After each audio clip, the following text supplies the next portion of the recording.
Good afternoon and warm welcome to Kemira's Capital Markets Day 2020. My name is Mikko Pohjola from Kemira's Investor Relations and I will be your moderator for the event today. We would very much like to see you all in person today, but due to the ongoing COVID situation, our event today is virtual. With me here in Helsinki, I have representatives of Kemira's management who are presenting during the event. It's now 3 years since our last Capital Markets Day, and Kemira has done significant progress since that in terms of profitability in particular. Also, this year we're celebrating our 100-year anniversary. As announced earlier today, we have updated our financial targets and our dividend policy, and these will be mentioned and covered during today's presentations. This event will take approximately 2 hours, naturally depending on the amount of your questions, and we plan to finish at around 4 p.m. If we now look at the agenda a bit more in detail, so we have 4 live presentations from here in Helsinki. We'll start with our President and CEO, Jari Rosendal, followed by Antti Salminen, President for our Industry and Water segment. Kim Poulsen, who is the segment head for Pulp and Paper, is unfortunately unable to join due to a knee surgery, and he will be replaced by Harri Eronen, who is the Senior Vice President for Pulp and Paper in the EMEA region. After Harri's presentation, there will be a short pre-recorded interview with Matthew Pixton, Kemira's Chief Technology Officer, and this will be followed by our CFO, Petri Castrén, and this will conclude our presentation part. Despite the virtual nature of the event today, we very much hope to hear from you in the form of questions. And indeed, there are 2 ways to present questions today. So on the screen in front of you, you see the webcast platform. You can submit your questions through the platform where you have the Present Your Question button, and the questions will only be visible to me, and I will moderate the questions. And there will be a short Q&A session after Jari's, Antti's, and Harri's presentation. Then, towards the end, at approximately 3:45 p.m., we will open a telephone line so that you can also present your questions via the telephone conference with the outstanding questions from the online tool. And you can see the dial-in details on the screen, and you will see this later on as well. Still, before we start, I would like to draw your attention to the disclaimer, as we might be making forward-looking statements today. With all of these practical details, I wish you warmly welcome to the event. We very much look forward to your active participation. Now I'll hand it over to our President and CEO, Jari Rosendal. Welcome.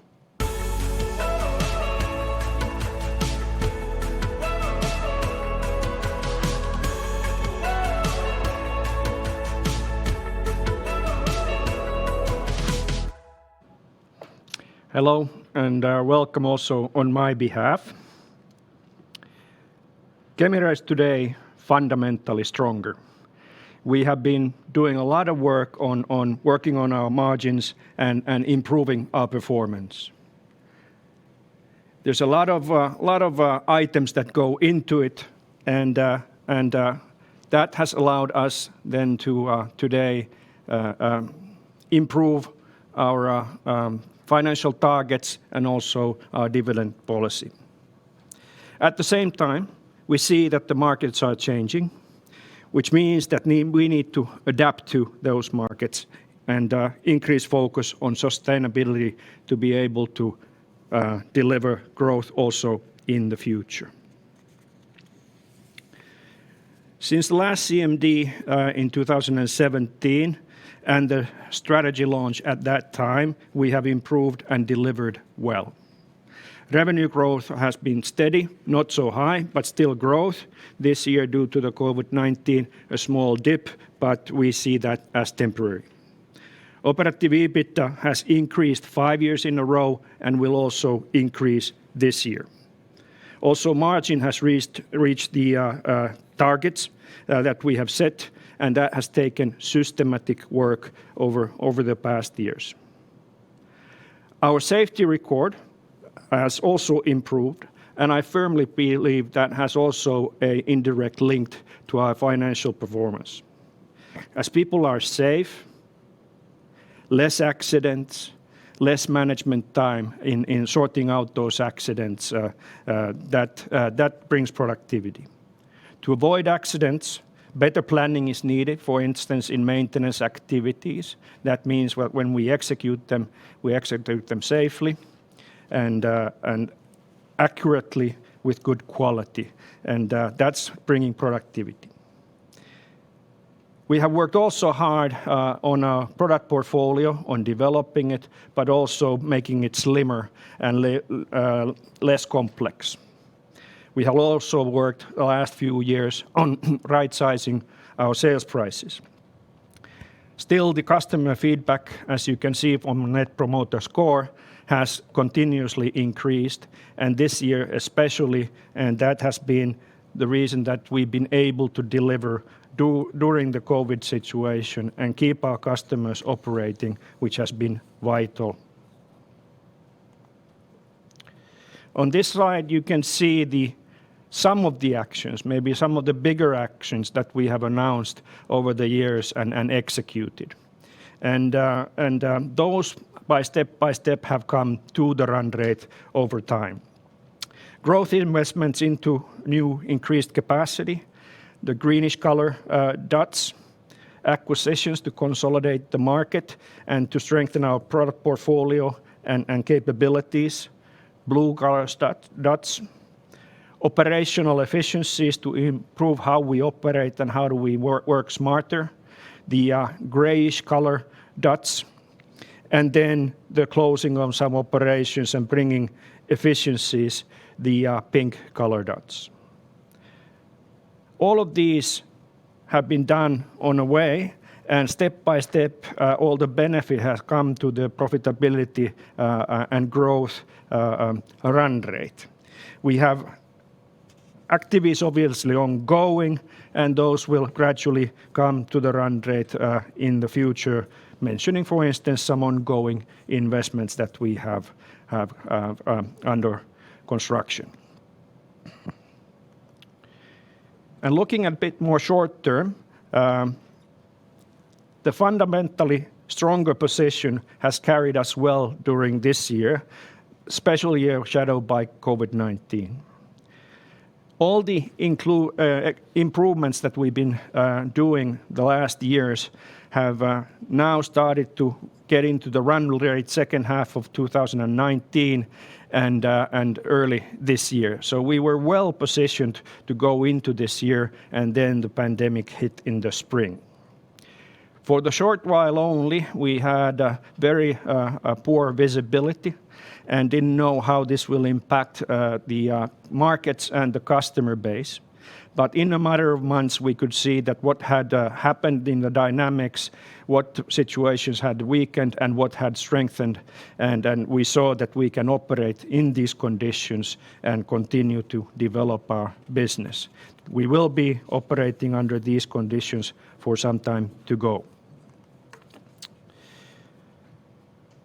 Having been a water treatment chemical company for decades, sustainability is deep in our DNA. Even so, we have increased the importance of sustainability in everything that we do.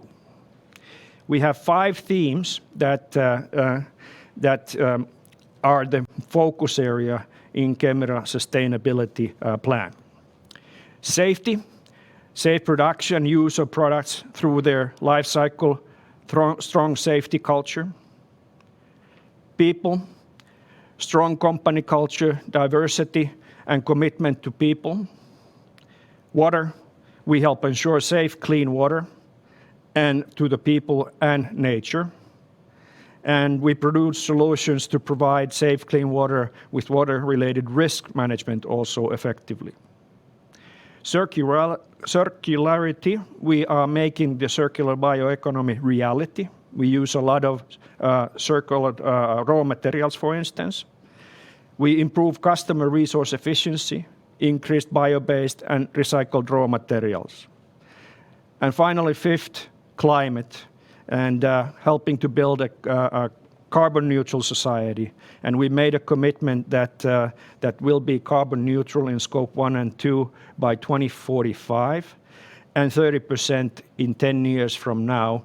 And that 30% and 10 years means that we are carbon neutral in Europe. So that's a summary where we sort of stand today and how we've come to this situation where we are. So let's talk about the future a bit. So after several years of focusing on improving the business fundamentals, we are now increasing focus on growth. We have been focusing on the underlying factors and drivers in the future, naturally focus continuous improvement and maintaining our 15% to now 18% operative EBITDA, but will also drive growth much harder. Drivers will be on top of our current fundamental strong position, increased focus on growth on water treatment and bio-based and recyclable materials, especially in the pulp and paper, where the customer base are strongly asking for that. The known global megatrends are benefiting us, and the sustainability drive is only getting stronger and accelerated now by this pandemic because of stimulus is driving, for instance, in Europe, the Green Deal activities. Growing middle class and urbanization continues to drive the need for water treatment and hygiene products. Growing e-commerce drives packaging and board demand, which again drives pulp demand. Reducing consumption and increasing circularity, chemicals are needed. Demand for bio-based and recyclable products by our customers increases our share of potential market to replace, example, plastics in packaging. Regulation getting tighter and tighter, meaning waters need more chemistry to reach increasing water purity targets. And fighting climate change also requires recycling, biochemistry, improving efficiencies of our own and our customer processes. I think we are very well placed in front of these megatrends. So what does the megatrends mean for us? Changing consumer behavior and tightening regulation, our customer behavior is changing the focus. And that's two focus that we need to look at. Support our customers in the shift to higher sustainability.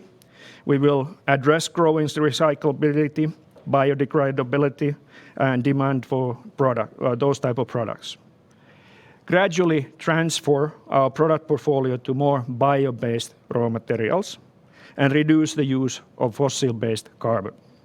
A big part of our products already today do not contain carbon. That's good to keep in mind, like bleaching and coagulant chemicals, which degrade very well after their use in customer processes.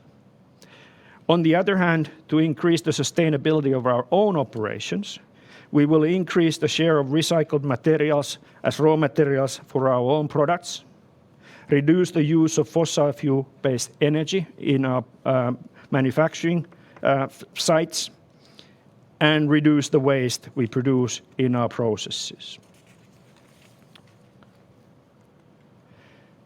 We want to ensure profitable growth by becoming the leading provider of sustainable chemical solutions for water-intensive industries. That's a tall sentence, but that's what we're going to really do.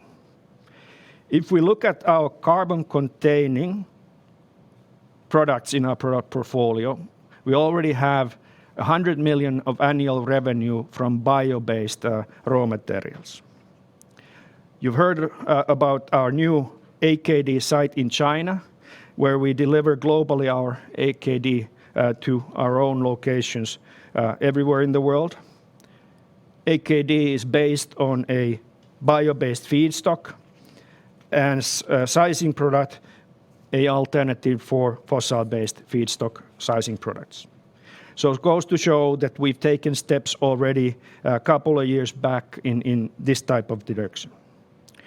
Through R&D, through partnering, and through potential M&A, we'll be during coming years increase revenue from bio-based products 5-fold from the 100 million that we have today. The demand definitely is already there, so this is an area where we can grow, but obviously the R&D and all kinds of partnering is needed. What does it mean then for our segments?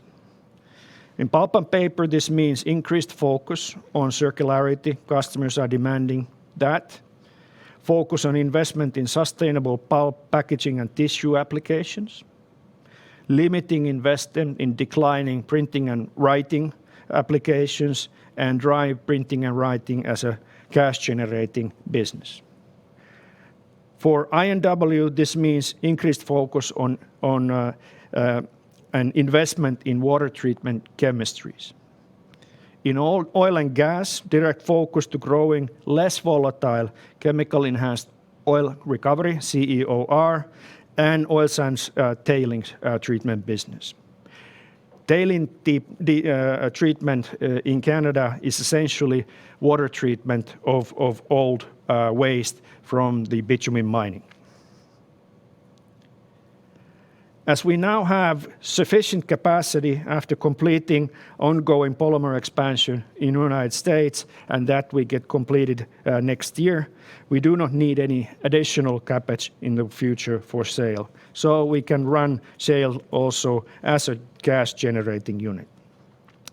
In I&W also, we explore new markets for water treatment, particularly more focus on Asia Pacific, and we will explore more competencies and new potential product lines within the water treatment arena. So if we then look at the profitability and the growth side of things, and what does that mean for you? So continuous focus on the profitability to disciplined price and cost management, capitalize the investments that we have recently started up in China, Netherlands, and the US. Continue to look at internal efficiency, smarter ways to work, and complexity reduction. The improvement actions on top of the maintaining and developing, so further profitability improvement in our process and functional chemicals, as a lot of that goes also into the declining printing and writing. We still have further improvement in profitability in Asia Pacific. That has gone to the right direction, and we have ample plans in place to further improve it. New investments play a key role on this one. Oil and gas, we have right-sized the organization this year for understandable reasons, and we are ready to take on growth when the market starts to recover. And on the growth side, ongoing investments, polymer in US, South Korea, even coagulants in UK, as UK is changing and tightening their water treatment regulation and limits. They need more coagulants to do that. And then the bleaching plant, to name a few, and the bleaching plant in Uruguay following the big investment that UPM is doing there. Our future investment is continue to focus on our four top product groups: bleaching, polymers, coagulants, and sizing, and also focus on water treatment side. Selective acquisitions to enter into new regions or add new competencies or products to our portfolio, and capital expenditure to be increasingly allocated toward bio-based opportunities. As a last slide and summary, so we will focus on profitable growth driven by sustainability. We increased our operative EBITDA target from 15 to 17 to 15 to 18, so the top end moved, but also the middle point moved. We will drive growth above the market growth, organically and potentially also with M&A. We aim to be the leading provider of sustainable chemical solutions for water-intensive industries. Next, you will hear the segment presentation, and they will give you more detail on that. We are fundamentally stronger, and we are ready to take on this next step in our strategy going forward. Thank you.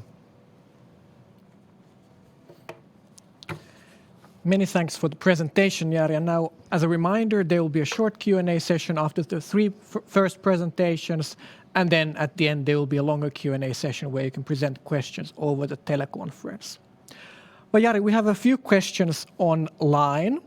So if we start with the bio-based products, so do you feel that Kemira is well positioned in bio-based products, and where will the revenue of 500 million in 2030 come from? Good question. So we have 100 million, and a couple of years back we didn't have 100 million. We had much less, and this AKD plant is one increment up in there. We have created other also products that are bio-based, and now we have number of R&D and partnering things ongoing where the feedstock will be bio-based, and the customer demand has changed dramatically in the last 2-3 years. So if we had it today, it would sell. So that's where it basically will come on.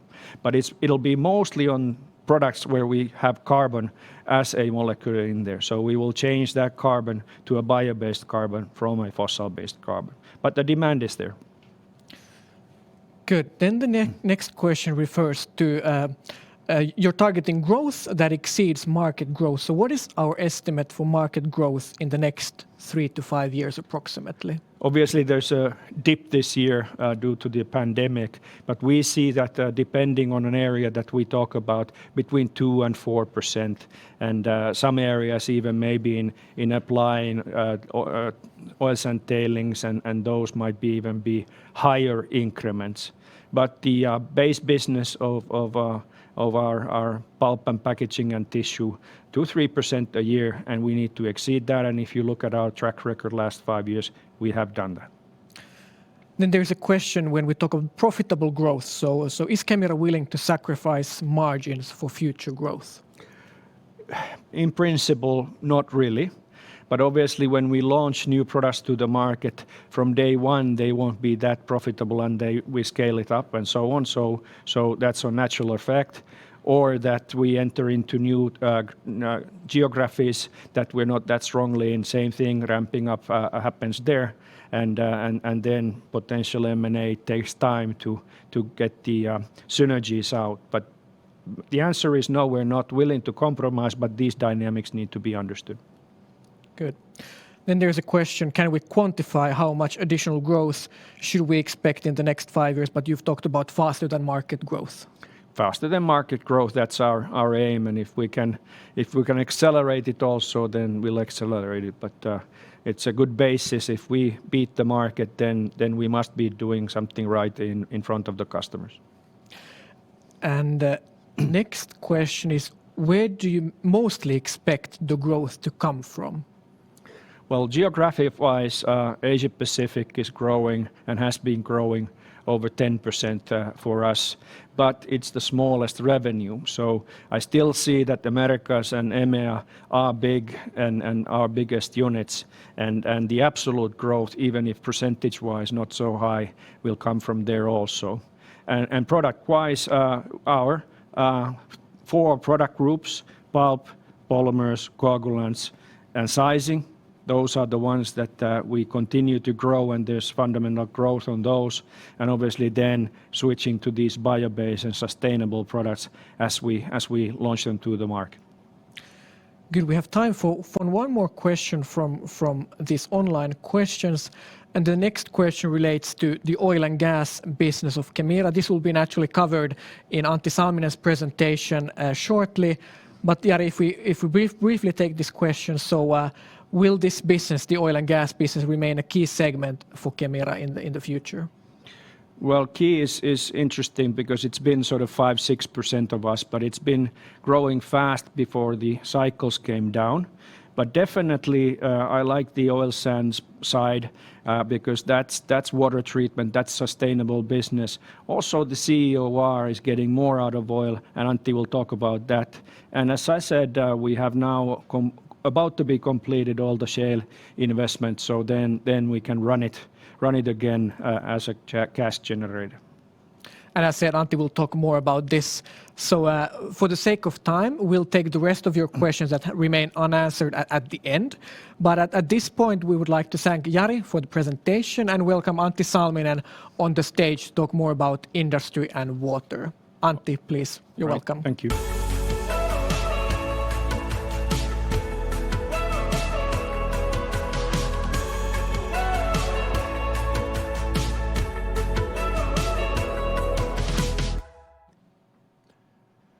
Good afternoon from my side. So I'm Antti Salminen and I'm presenting to you the Industry and Water segment, which was formed by merging in our previous structure the oil and mining and municipal and industry segments together in 2017. And ever since we've been then executing on our plans to get the synergies out of this business merger and improve the underlying profitability of the business portfolio. And now I think it's time to turn the next page in the strategy of the segment and look more to the profitable growth in the future. So basically what I will be presenting will be a brief look at what we have done, how we have executed and what are the results. Then a little bit about the markets and how do we see our target markets developing, supporting this growth initiative. And then finally, a few words about our own planned actions at this stage to capitalize on these growth plans. So basically, we have, since merging the two segments, we have significantly streamlined the business processes and the organization and the product portfolio. So for instance, for those product lines that were responsible for in Industry and Water, we have decreased the number of active products by 40%. And we've also closed a few sites to streamline the asset base. And then in oil and gas business, we have clearly defined the 3 target businesses that we serve and focused on those and cut out all the other activities so that we can clearly get the benefits out of that. And we have gotten out of that on the upcycle for oil industry. Then big part of the work has been going into the profitability improvement, and I think that the results speak for themselves. So 19 was an all-time record year in terms of profitability for the segment, and 3 quarters into this year. During this really challenging COVID year, we've been able to maintain and even improve on that profitability result. And there's been a few areas, especially where we have been working on the profitability improvement, one of them being the water treatment coagulants business in North America. I will say a couple of more words about that. And then also improving the South European part of the water treatment business, and then the APAC business. So those areas which we set as targets to kind of improve the profit because it was not where we expected it to be, have now improved significantly. But the results are not only visible in the profitability, the results of the hard work are visible in the other metrics as well. So the customer satisfaction score, the NPS, is all-time high now and above our kind of internal targets that we've set it for and the industry benchmarks. The safety scores from our employees, they are extremely high, and also the employee engagement scores have improved and are on a high level. So all in all, I think we have executed on those plans that we made and delivered on our promises. Now, looking specifically at the North American business, we restructured the organization, right-sized it in 2018.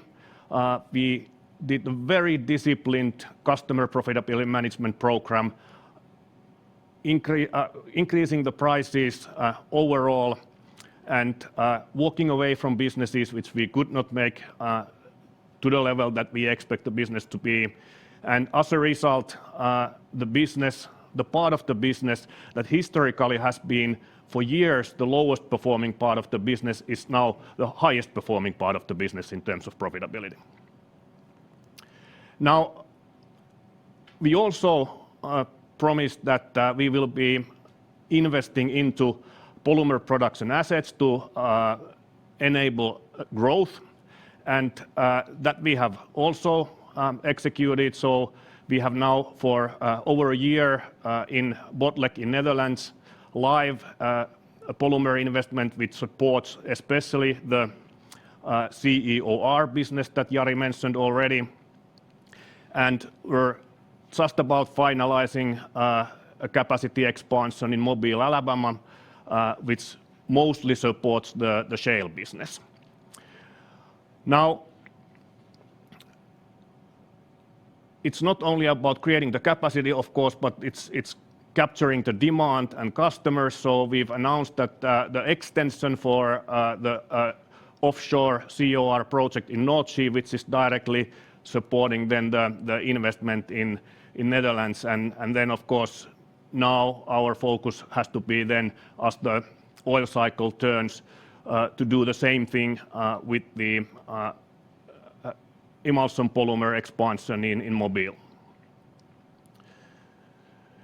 So all in all, as a summary for the performance, we've been able to show that we can keep these high profitability levels both in up and down cycle. And I think this is a proof on the basic design that we put in place in 2017 regarding the business portfolio.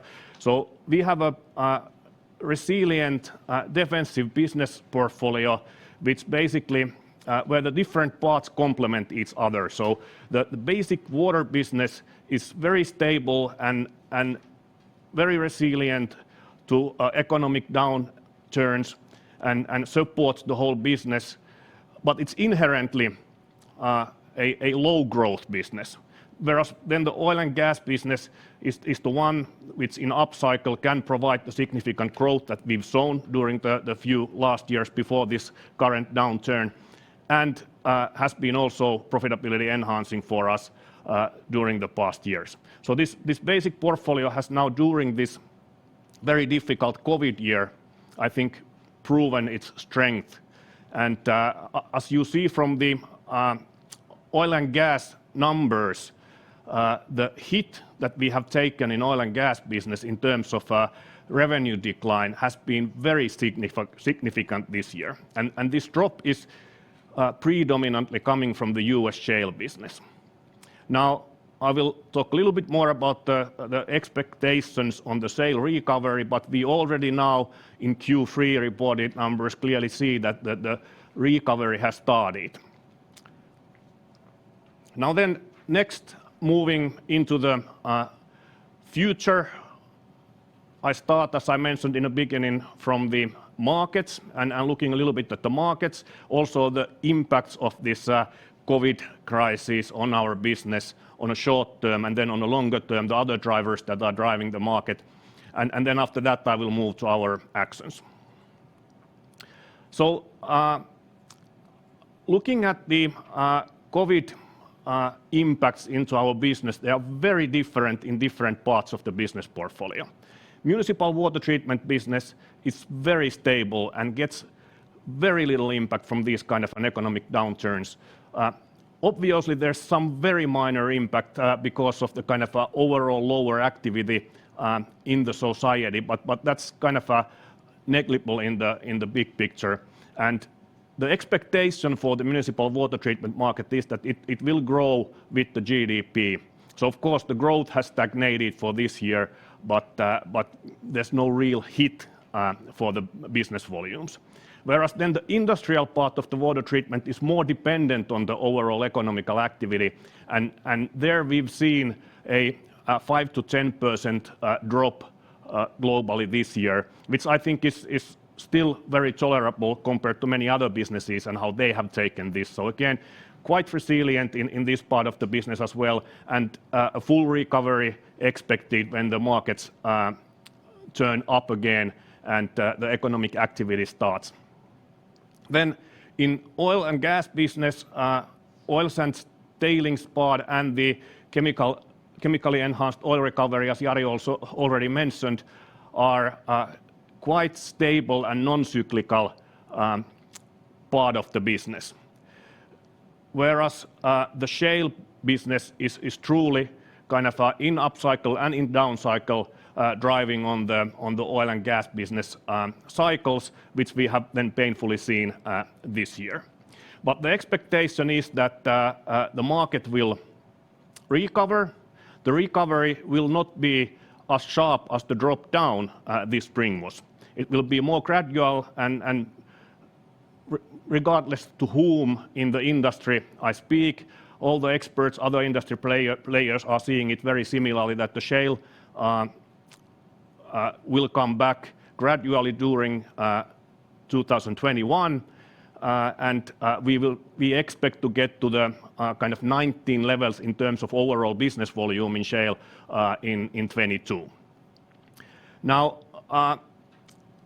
this is, as mentioned, really driven by the current oil environment, and I think we are in a perfect position now to capitalize on this recovery of the shale market, as we're just finalizing a brand new investment in Mobile, Alabama, so we have brand new assets available to serve this market when it comes back, and that gives us the kind of also the short-term growth expectation on the segment level. So really supporting the recovery of shale will support our first growth steps already starting next year.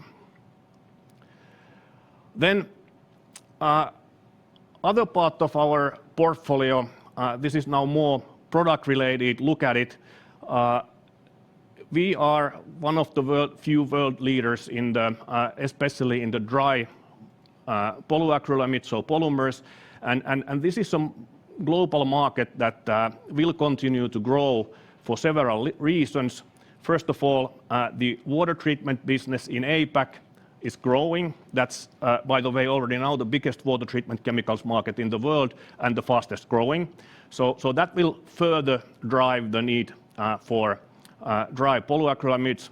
Then the tailings treatment in Canada, there's those tailings with the current treatment space will be there still after 50 or 70 years. So there's a lot of growth potential in that area. And then the COR business, where basically the oil companies are extracting the last drops out of the existing wells. Another area which will be growing.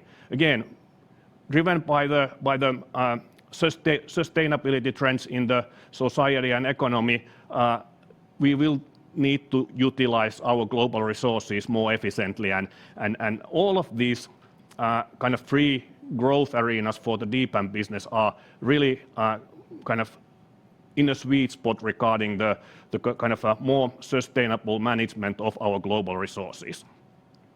We have a really strong position. We are the, I could say, undisputed leader on the oil sands tailings treatment. We have very good and strong technological position in the COR business, especially for the offshore projects. And in APAC, for the water treatment, we have really strong brand reputation. The product quality is recognized, but our overall market position is very, very small there at the moment, which I see as a positive challenge, as there's a lot of room for growth for us there if we just take the right actions. Then for the water treatment part of the business, the regulation is one of the key drivers for the future market development, because regulation is driving especially the wastewater treatment part of the business.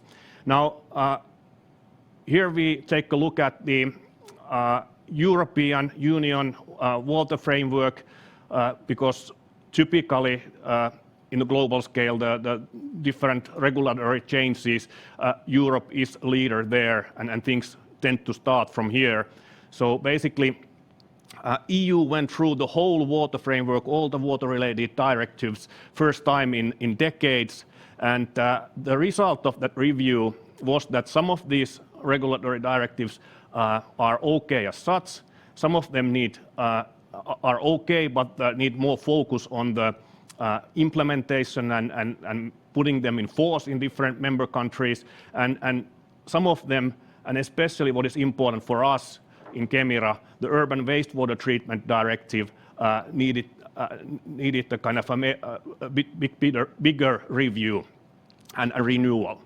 And what this means for us is that due to the upcoming tighter regulation and the more stringent implementation of the regulation in the membership countries, there will be a significant growth in the water treatment chemicals demand, because the chemical water treatment is the only way to really today to get to these regulatory thresholds. And we see that now quite ironically starting from UK. So basically they have been the first mover, and for that reason, as Jari mentioned, we have been starting an investment to expand our capacity there to capture on that growth. Overall, in European level, we expect these regulatory changes to create in the range of 40 million of new market for our kind of chemistries. Then the customers in the water treatment business, we've talked to the customers. We've made this year 2 different surveys amongst the European customers, and clearly the customer base, be it an industrial or municipal, is focusing a lot on sustainability. The CO2 emission control is one of the key themes there, energy savings, and we can help in both.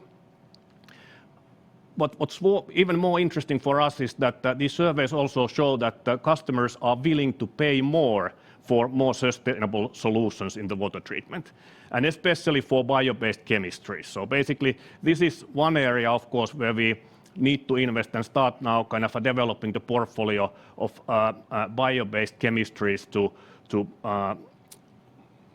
implement that in the water treatment business. Then another key trend is micropollutant removal and disinfection. There we play also a small role today, and this is one of the potential arenas where our role with our strong competence in the water treatment could be growing, and this is one potential area for kind of bigger steps for future growth.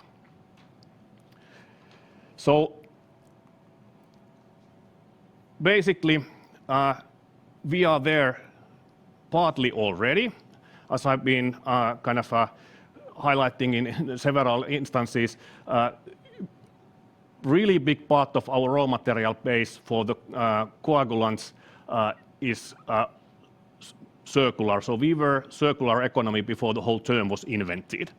And that's kind of in our DNA. So that, I think that puts us in a sweet spot to capitalize on this current sustainability trend.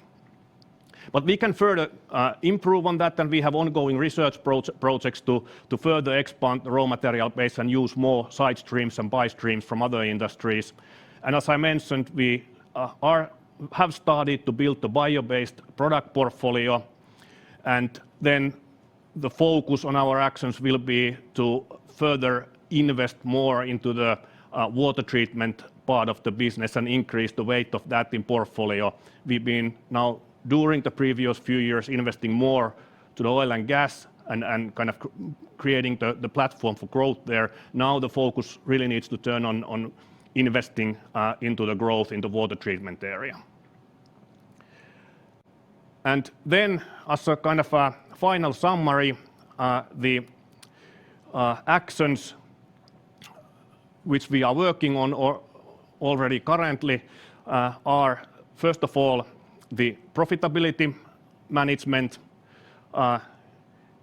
securing cash flow and capital efficiency, and then creating the growth.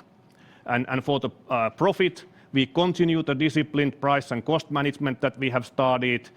We continue the complexity reduction efforts, be it in product portfolio, production asset portfolio, organizational complexities, and we capitalize on the capabilities created by the recent investments into the polymer technology. The organizational cost structures have already been streamlined and right-sized in the oil and gas business now during the downturn and in North America and APAC previously. So now then the focus really needs to turn on the growth for both of these parts as well as the entire water treatment portfolio. So basically, APAC is APAC water treatment is one area which we will be investing into to create growth there, because as I mentioned earlier, there clearly is room for growth, and that's a market that grows much faster than any other water treatment market. In oil and gas, we will focus on COR and the tailings treatment in Canada, and we continue growing on those. And kind of our strong position in the shale will create us short-term growth now with the recovery of the market. There's no doubt about that. And then we're ears and eyes open looking at potential M&A opportunities as well, especially to strengthen the water treatment portfolio and looking at some of these adjacent parts of the water treatment market where we are not strong today, but where basically with our reach to all the customers in the water treatment industry, we could be playing a bigger role. So these are the kind of key actions ongoing to, as I mentioned, to maintain the current high profitability levels, to ensure capital efficiency, and then to accelerate the growth going to the future. Thank you. All right, many thanks for the comprehensive presentation, Antti. And we have actually a number of questions coming from online. We will take a couple of them now and return to the outstanding questions later in the more comprehensive Q&A. But if we start with water treatment, Antti, so could you talk a bit more about the sort of the growth drivers behind municipal water treatment? So why is our expectation that it grows approximately 3 to 4% alongside with GDP? Yes, so as I mentioned already in the presentation, the regulation is the thing that is driving, and there's a really concrete example in UK right now. So basically, the UK government implemented a tighter wastewater treatment regulation, which directly creates a significant additional demand of especially coagulants on that market. So that's the number one driver. Then of course, on a global scale, the other part is the mega trend of urbanization and growing middle class. So these are basically meaning that especially on a kind of developing geographies, there will be more people that are connected to sewage network and that are using the kind of modern sanitation and have a clean water available for them. And all these means that there's all the time growing need for water treatment chemistries. Good, and continuing on the water treatment, now moving on to Asia. So the question is, do we need to invest heavily in water treatment in Asia to gain market share? And if this is the case, what kind of plans do we have in terms of capital expenditure? Heavy is always a relative term, but let's look at it from the market perspective. So it's a huge market, it's growing, and our current market share is way below 5% there. So there's a market to take there. And parts of that we can do with the production assets that we have currently, and for parts we, one way or the other, need further capacity for. What exactly and how much and which year is too early to say at this moment. Good. Now, looking at the time and moving on to oil and gas. So how would you summarize, Antti? So would you expect all of the sub-segments in oil and gas to recover to pre-COVID-19 levels, and when would this be? Yes, as I mentioned during the presentation, the COR markets have not really taken any hit during the COVID, so there's no recovery there. We don't need recovery. The business, the kind of market continues to grow on the growth path that it was already on. The tailings treatment, there was a temporary impact, as we have communicated earlier, during a kind of a partial exemption year for the oil sands operators, but that will come back because that's a kind of a legal requirement in Canada. So that will come back, and we expect it to come back already next year. And then, as I said, the shale part of the business is the one that really took a hard hit. And we've seen already, as we reported in Q3, we've seen already the recovery start, and we expect that recovery to be slow and take all of 21 and continue well into 22. So as I said, somewhere in 22, we expect the market to be back on the 19 levels. Good. one more question related to the new president of the United States. So will the election be a risk for the development of the shale business going forward?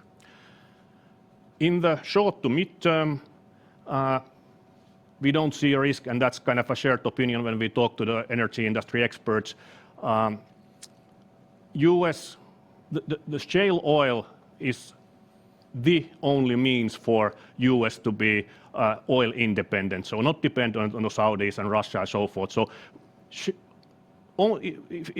even if you put all the economies aside of it, only for this reason, the shale will come back and will be an important part in the energy portfolio of the United States for the short to mid-term. Then longer term, yes, there may be an impact. So kind of if you look at the growth projections that the industry experts laid out 2 years ago, those were kind of showing a kind of almost indefinite growth for the shale business with the kind of double-digit CAGR numbers, and that longer-term kind of strong growth may be in jeopardy because of the political changes. Good. Let's take one more question, since there have been a lot of questions about Asia-Pacific water treatment. So can you, in rough terms, tell how big is the business at this point, and what kind of products are expected to drive growth there for Kemira? Yeah. So overall, the water treatment business for us in APAC is very small slice of the total industry and water business cake. So we're really kind of talking about really small business that we start from. The products that are used on that market are very, very much the same products that we have been delivering in Europe and in North America to the water treatment markets for decades already. So it's the same polyacrylamides, same inorganic coagulants, and basically from product perspective, we know exactly what to sell and what kind of applications to and how to treat the waters there. Good. Let's conclude this Q&A session now. There are a lot of outstanding unanswered questions still. We'll take those at the end. But at this point, I would like to thank Antti for the good presentation. And now, according to the agenda, we're moving now on to pulp and paper. And I would like to warmly welcome Harri Eronen on the stage.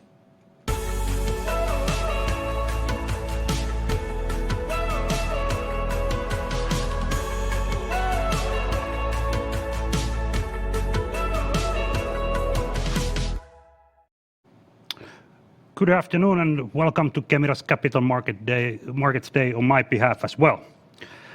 As you have seen, we have been improving profitability in pulp and paper segment significantly since the last Capital Markets Day. However, now your expectation is more towards how we can generate profitable growth going forward. My presentation today will be twofold. First, I will explain and describe the actions and decisive measures we have taken recently to improve the profitability and to build a solid foundation which then we can utilize and leverage to generate further growth. The second part of presentation, I will describe the market dynamics, the market environment, and the opportunities we see there for future growth. But let's look at the recent activities first, what we have done in the past. I'll start with the most important topic first, which is our people, actually. I'm happy to see that our people feel extremely safe working for us, and this is while COVID-19 is out there and our people are traveling and fulfilling the contractual commitments at our customers. Also, the employee engagement is at extremely high level at 82 out of 100 in our internal employee satisfaction questionnaire. That gives us a good foundation to deliver excellent customer experience, which is actually visible in our Net Promoter Score, which is 41 and clearly above the industrial benchmark. And where we get really appraisal for is actually our ability to handle the situation during the COVID-19 times.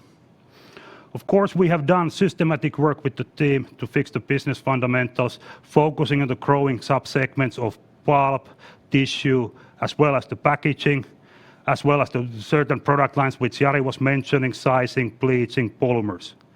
We have streamlined our product portfolio down to 800 from the previous 1,100, and throughout the years, we have systematically implemented organizational changes which actually have improved our efficiency. Needless to say, we have carried out quite a few investments to really do a step change in our profitability, both for bleaching but also for process and functional chemicals. One area where we have really done a step change in profitability is Asia Pacific region.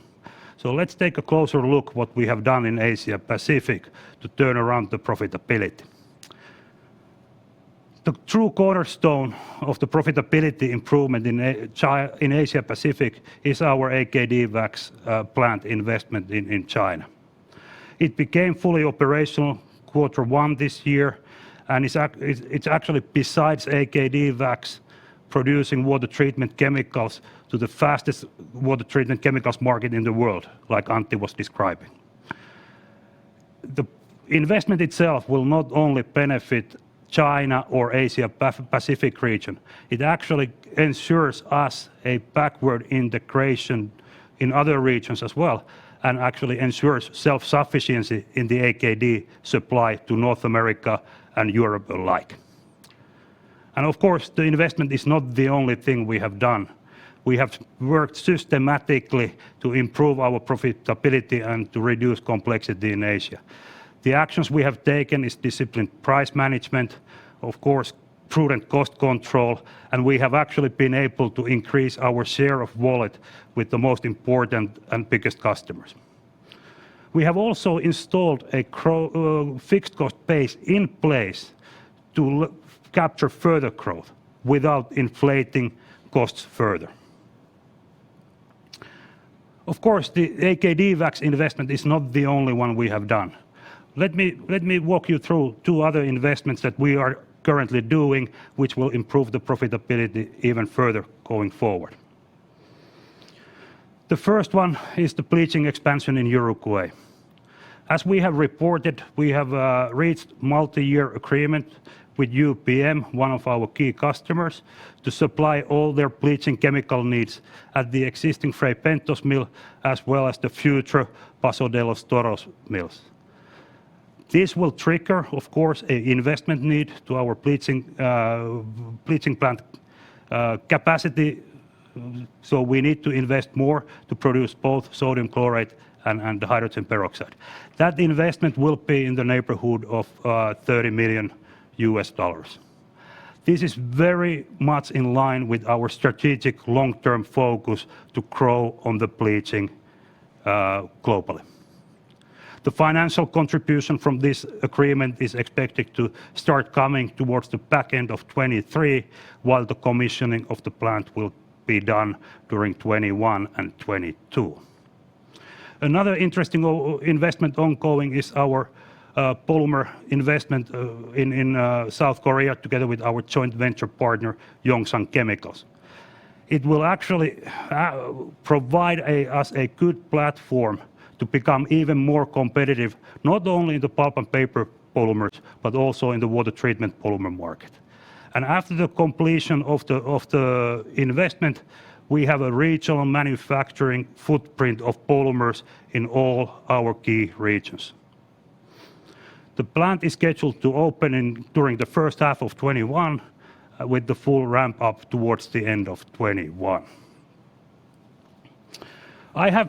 Now I have been describing what we have done internally, but let's take a quick look what the market has been for us recently.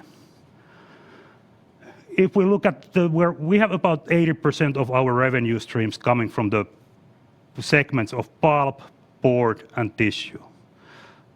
That demand has stayed relatively solid despite the short-term impact of COVID.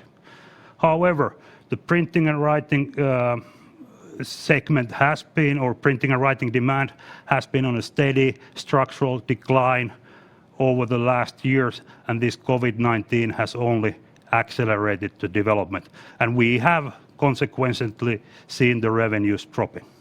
However, our internal actions, which we have executed systematically, have actually allowed us to maintain the achieved profitability levels or even improve them further on. And this actually provides us a good foundation going forward when we try to capture and will capture profitable growth while keeping the sustainability clearly on the focus. Like promised at the beginning of the presentation, let's now focus on the future and where we see the growth opportunities for pulp and paper going forward, while keeping the sustainability and profitability clearly in the center of the focus.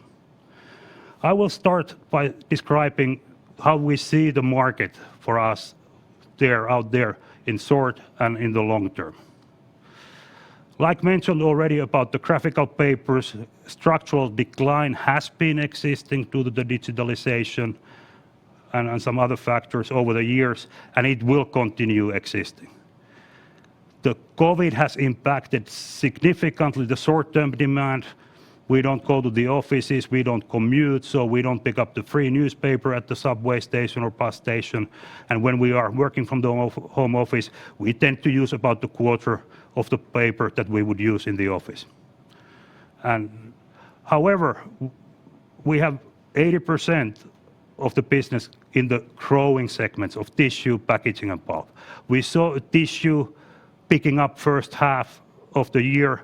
Immediately after the first wave of COVID came, the demand has stabilized since, but the mega trends supporting the tissue growth further are still existing.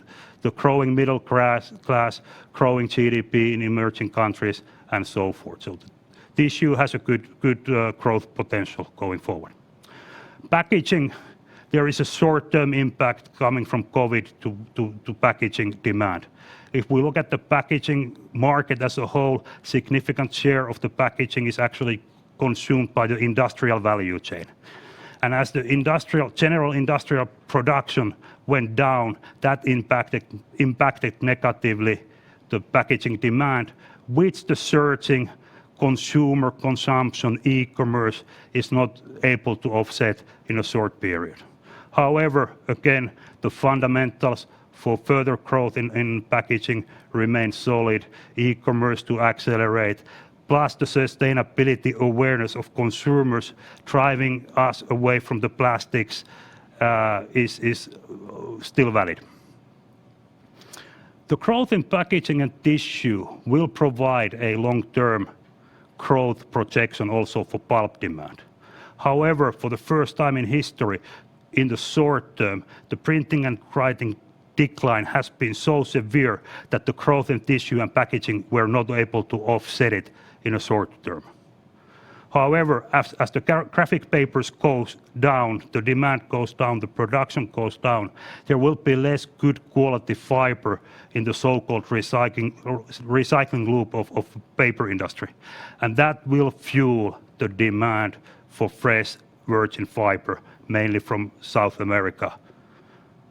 The increasing packaging demand, on the other hand, will play in the favor of northern producers who actually produce mainly softwood pulp, which provides a good strength properties for packaging going forward.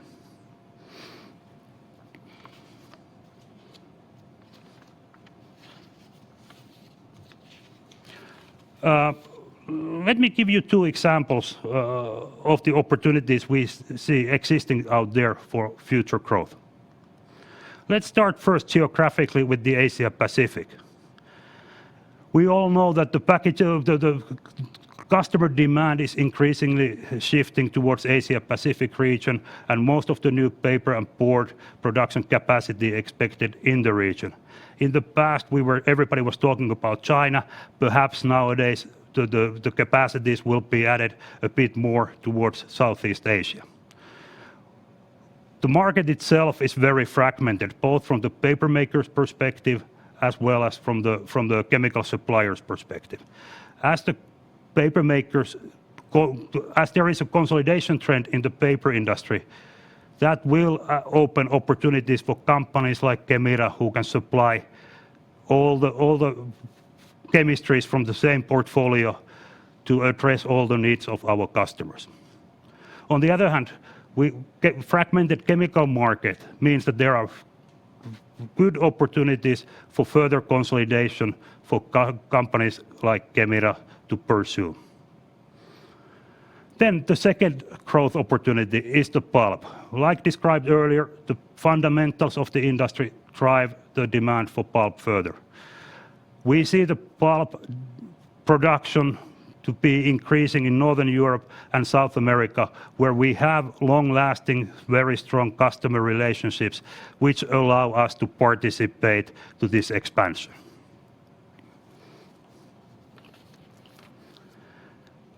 Like Jari said in his presentation, sustainability is in ever increasing focus in our everyday activities, and I will explain what it means to pulp and paper. In pulp and paper, we have an ambition to become the leading provider of sustainable chemical solutions for our customers who are seeking added value from sustainability and biomaterials. We can achieve it by two ways: by utilizing our existing portfolio to enhance customers' resource efficiency. The second leg is that we will transform our portfolio towards more bio-based products. It will be a longer road to travel, but we have good examples, like Jari was explaining, on the bio-based solutions. And a good example is our sizing agents. We have the sunflower ASA, we have the AKD wax, and we have the tall oil-based rosin and fatty acids, which are completely bio-based. What the customers are actually doing is that they are looking for improved recyclability of their products, and to achieve that, they need more bio content in their end product. And that opens up a lucrative opportunity for Kemira to enter and capitalize, which is the barrier market, dispersion-based barrier market. There are two drivers behind this market. One is the increased consumer awareness on packaging sustainability, and second one is the regulatory market. The consumers are putting ever-increasing pressure on the brand owners to find more sustainable solutions, and that means phasing out plastics, basically. As said earlier, we are entering this market. We have several trials ongoing with the customers in Europe as well as North America. We have the first product out there, but this is an area where we continuously need to assess whether we can do it organically or whether we need to do M&As. But let me go and recap what has been said and what will be the future. Like I said, we have worked systematically and spent a lot of effort to build a solid foundation by price and cost management, focusing on the customers, increase the share of wallet by offering the full portfolio we have in hand, carried out complexity reductions, and of course, we will be and will be capitalizing on the existing investments in China, US, and South Korea. We are not ready yet. There are still areas where we need to improve further. Jari mentioned about the process and functional chemicals. There is clear improvement need there, and we are actually addressing that by shifting even more focus on selling that portfolio to the growing packaging and tissue segments. It's a capital-free growth path and profitability improvement path. Of course, restructuring of American Pulp and Paper Organization is one step that needs to be still executed fully. That is partly a cost saving and efficiency improvement, but partly also focusing on the growing packaging and tissue segments. I described what we aim to do and how we aim to capture the growth in Asia. Pulp applications will be emerging in Northern Europe as well as South America. We have good customer relations, we have strong relationships with them, and we are continuously in discussions and following what's happening out there and ready to seize the opportunity when it arises. And of course, going forward, we need to focus more on the bio-based materials, bio-based sustainable solutions, and we either do it organically or we are ready to address M&As as well, particularly in barriers. With that said, I think it's time for Q&A. Many thanks, Harri, for the presentation. And as in the previous presentations, we take a couple of questions now, and we can take the rest at the end. But Harri, if we start with a market growth-related question, so do you expect growth in packaging and tissue to offset declining printing and writing applications in the short term and in the long term? As we see it, and the industry experts and market intelligence experts see it, packaging growth and tissue growth will not offset the decline in printing and writing in the short term. The earliest we see it offsetting a turn like we are talking about 22, 23, towards the end of 22, early 2023. If we move to the barrier market, and this, I guess, as a term is not familiar to all, so could we, Harri, still define what does barrier as a term mean, and what is Kemira's competitive positioning on the barrier side? Yeah, barrier it's a functionality on paper or board. It protects the content of from the undesirable components like extra odor, or prevents the content from spoiling, or actually the other way around as well. When you have a fast food wrapper, it actually prevents the grease from the fast food coming to your hands and clothes. As said in my presentation, we are still early on the path. We have a product out there, we are trialing, we have some regularly ordering customers already, but we need to assess the situation continuously, whether we can capture the growth fully organically, or do we need to execute M&As. Good. Then a bit more short-term question. So could you still discuss a bit about your current pricing? So how have you been able to maintain prices so well this year, despite the COVID situation? Yeah, of course, price is always a priority for the customers, but there is a price and there is a value, and now the customers have valued our ability to operate under these challenging conditions, ability to deliver on time, on full quantity, despite the difficulties, more than the individual price of the product. So delivery reliability is key here. We take one more question before moving on to the next agenda item. So where would you see the most interesting M&A opportunities for pulp and paper?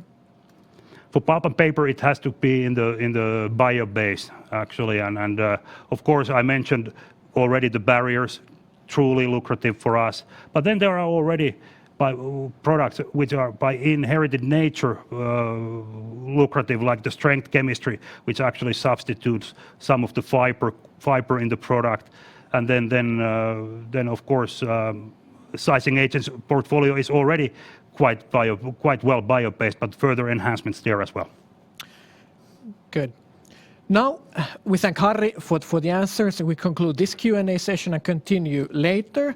But now we move on with our agenda, and next on the agenda we have a pre-recorded interview with Matthew Pixton, Kemira's Chief Technology Officer, with the theme Bio-based Products and Chemistry.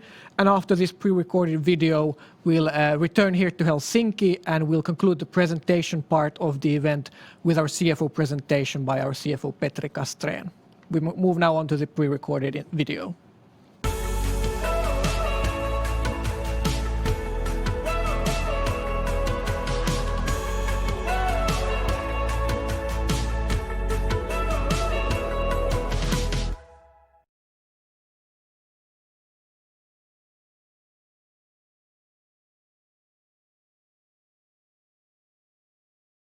Welcome to this pre-recorded interview with Matthew Pixton, Kemira's Chief Technology Officer. Matt, welcome to the interview and to the CMD. Thank you, Mikko. Thanks. As a short introduction, Matt has been with Kemira since 2016, and he's been the Chief Technology Officer since 2018 and is leading Kemira's R&D department at this point. Matt has a long career in R&D, and before Kemira he used to work at the Dow Corning Corporation and General Electric. Now, if we turn the focus to the interview today, so as you have heard, sustainability has been a key theme at the CMD, and how sustainability and more particularly how bio-based products are expected to be the growth driver for the market and for Kemira going forward. This will be the topic for this brief interview with Matt now. So to set the scene, Matt, could we start with a short definition and what do we actually mean when we talk about bio-based chemistry? Sure, Mikko. When we say bio-based, what we mean is based on renewable carbon, typically coming from a plant-based source. And our target and goal is to convert fossil-based chemistries to renewable plant-based alternatives. We should also differentiate between bio-based or plant-based materials and biodegradable materials, which are materials that decompose easily in the environment. Both of these products could potentially come from plants. But our goal is to go after and focus our efforts on biodegradable products because we believe that these will be preferred by our customers over the long term. Then if we think about the world around us, so what are we seeing in terms of our customers when we think about bio-based products and sustainability? Well, at a high level, we're seeing strong customer pull towards bio-based chemistries. Number one, because they want to reduce their overall carbon footprint. And number two, they want to improve end-of-life properties such as compostability or biodegradability and these kind of things. One thing I would like to note is that we've had sustained and even an uptrend in demand for bio-based products from our key customers in 2020, even given the global pandemic.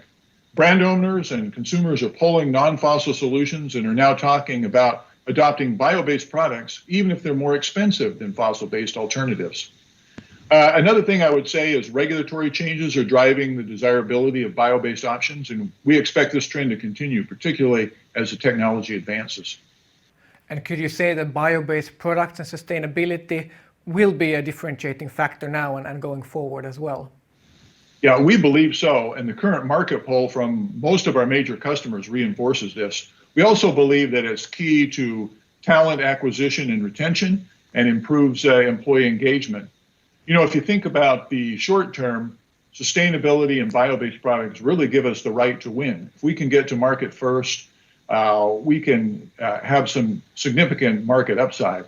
And longer term, it's really the right to just play. It's a strategic necessity, and those who don't have bio-based products will be marginalized, we believe, in the marketplace.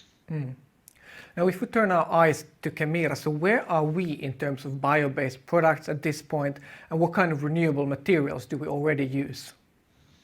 Looking at our current portfolio and raw materials coming into the company, 12% are based on renewable carbon today. And we expect that number to increase as our bio-based projects deliver. For example, in paper sizing, most of our products are based on palm oil or sunflower oil. We're also major users of starch, rosin, and other biosourced feedstocks. And then if we look forward and when we want to build a more bio-based portfolio, so what are the building blocks for that and what are we planning to do with these raw materials? Novel new building blocks are going to be required for a lot of these applications. For example, we're working on a bacterial-built polyester called PHA. We have a sugar-based product called glucan. And we're working on a plant-based structural product, microfibrillated cellulose. All of these are part of our plan. We're also looking at existing traditional bio-based building blocks, but how do we extend their performance? Things like lignin, hemicellulose, and starch. And as we expand their performance, we're going to give them additional market opportunities. And are we planning to do this all by ourselves, or do we have partners or partnerships ongoing?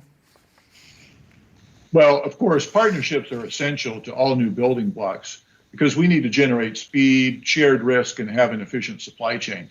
For example, we're working with major universities on options for plant-derived waste streams, such as lignin and hemicellulose, and how to use those effectively. We're working with startups to speed development of bio-based polymers. For example, we have a collaboration with industry leader Danimer Scientific in bio-derived polyesters for paper coating. Now, if you think about Kemira's R&D, so how is the focus on bio-based products concretely visible? And if you can give any concrete examples, I think that would be much appreciated. Sure. Kemira has actually doubled the amount of R&D resources working on bio-based research since 2018, and we expect to continue this high level of investment for the foreseeable future. If you think about focus areas, paper strength is one, barriers is another. In particular, we're looking at barrier coatings for food packaging.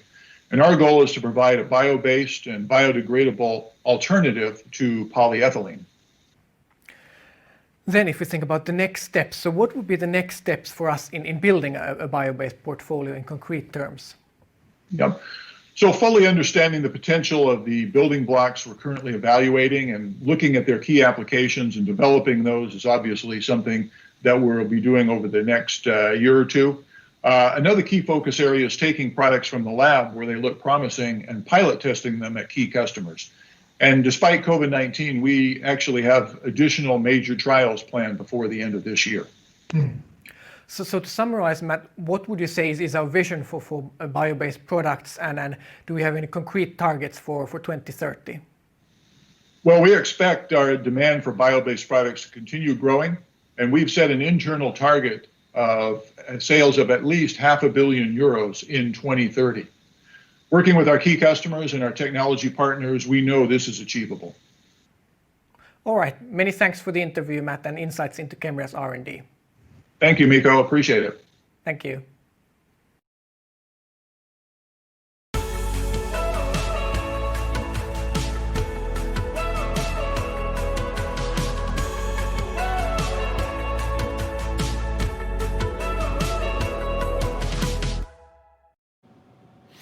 Good afternoon from my part as well. I will focus on three key takeaways which I believe are the most relevant for investors. First one is, of course, the updated profitability target, meaning EBITDA target of 15 to 18%. And then secondly, go back over time, a little bit of how we built this fundamentally stronger company and how this now actually, and how we brought the profitability to a totally new level, and how this actually allows us to now focus more from the profitability improvement towards growth. And thirdly, I will cover our new dividend policy. Typical feedback that we got from our investors about 3 years ago at the time of our CMD was that Kemira is an interesting company, has good products, good market position, but our profitability was weak. Perhaps our cash flow generation was not quite sufficient, particularly compared to the dividend payout ratio that we had. And thirdly, that our capital efficiency was, as a result, not the way it was meant to be. Obviously, took those seriously and really started to look at fundamentally how we can improve our business. And as you can see, it has taken some time, so the change did not come overnight.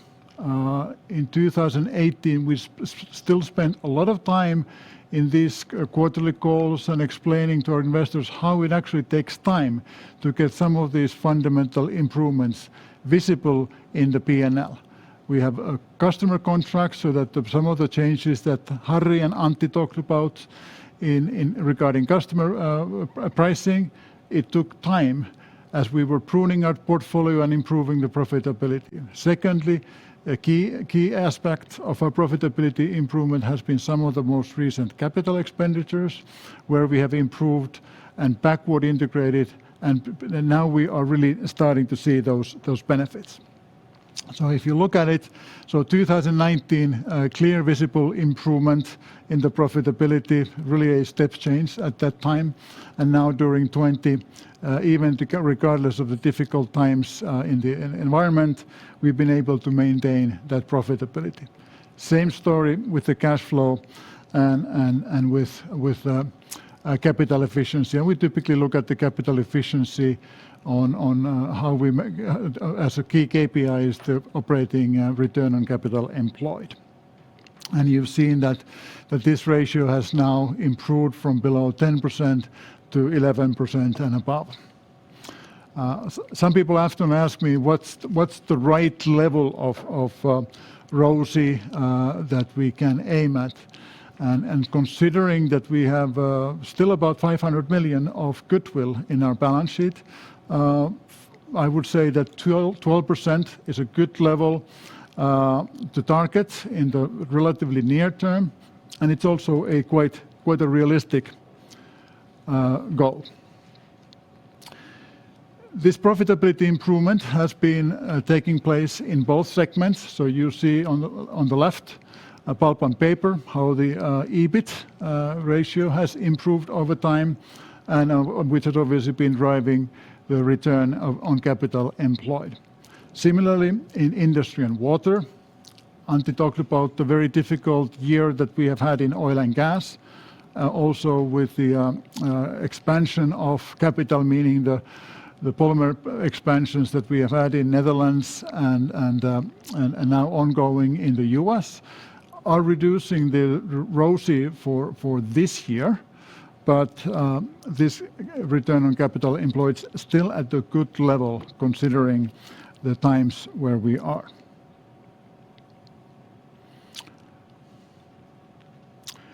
Then looking at the what have we really done, and maybe one of the things which we typically quite transparently report during our quarterly reports, what is happening in the raw material prices and what is happening in our customer pricing. And I believe that transparency perhaps even works against us because it ignores and underappreciates the longer term improvements that we have done to the business. So you heard examples from Harri and Antti about the customer profitability, but really in these 3 or 4 years, this has been a dramatic change. So some numbers here. So low margin customers reduced by 40%. And so it's not only that we have been able to improve the customer pricing overall, but really we have been also pruning the customer portfolio in the way that we have now 25% less customers than we had in 2016. And it means that we have directed some customers towards distributors who are better served by distributors compared to us. Efficiency of operations. We went from 3 segments to 2. This was mentioned by Antti. That alone was something like a 15 million saving for us. You maybe remember we talking about our Boost program that generated about 20 million of savings from us, and most of that savings came from the transport cost savings. Reduction in variable costs following the investments. So these are the investments in China, investments in Netherlands, and actually part of the investment that we are doing in Mobile, Alabama is also towards backward integration. So these investments are improving our cost base even without taking into effect the capacity expansion by some 20 to 30 million. So if you combine these efficiencies alone, that's something like a 50 million saving, and that's very permanent part and mostly visible in the variable costs that maybe some of you are looking at on a quarterly basis. Another example, revenue per salesperson up by 13%, and Harri mentioned that we are restructuring, doing a program in North America. This will actually improve this a bit further. Product portfolio mix, similar impact, 30% fewer products, and with that, we are now more heavily concentrated in those core 4 product groups that we focus on, and obviously that will give efficiencies and scale.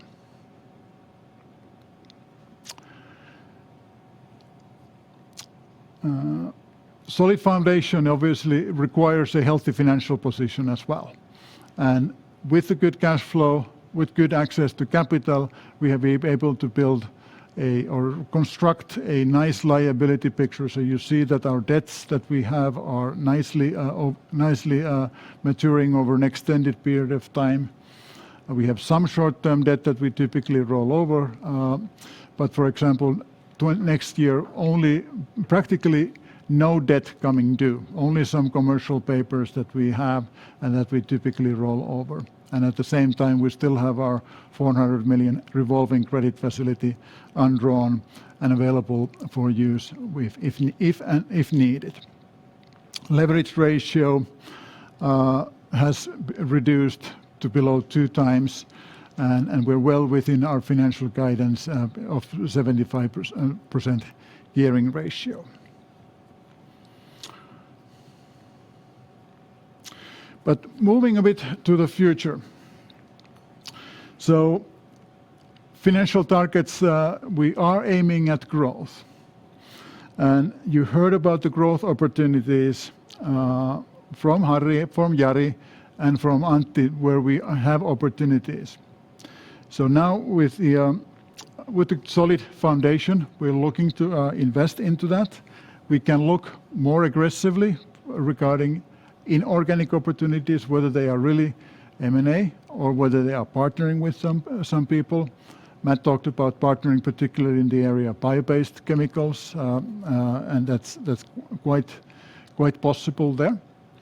One area, I'm a big believer in incentives. 3 years ago, the company's incentives were really directed towards cash flow and profitability. And that's how you change the mindset. That's how we change the mindset, for example, in our North American water treatment, besides the restructuring of the business. Now we will be directing our incentives more towards growth. I'm not saying that we're going totally towards growth, but we will be focusing in our incentives more towards growth, but not forgetting about the profitability and cash flow targets as well. With that, I think regarding the operative EBITDA margin update, I think the key aspect of it is that we are within our range. We're not above that, because some people have been saying that what will happen now going forward now that you're above your target. No, we're not. We're within our range. And that's an important message to you all who are looking at it externally. But I believe it's also an important message internally, that this is the type of range, it's not abnormal, this is the type of range that we can maintain. And with continued look at efficiency and by serving the customers well, that they appreciate the value that we bring, again, visibility in the NPS scores, we should be targeting towards the high end of the range there. Regarding our financial targets, we did not make any changes, so we believe that the gearing target below 75% is a prudent target, and that gives us, and now that we're well below that, it gives us some flexibility to do inorganic actions, and as talked about by others already. So capital allocation principles, we will continue to balanced allocation between investing into growth and then providing competitive returns to our shareholders. And I'll come back to the dividend policy on the next slide. But investments will continue in CapEx roughly at the same level.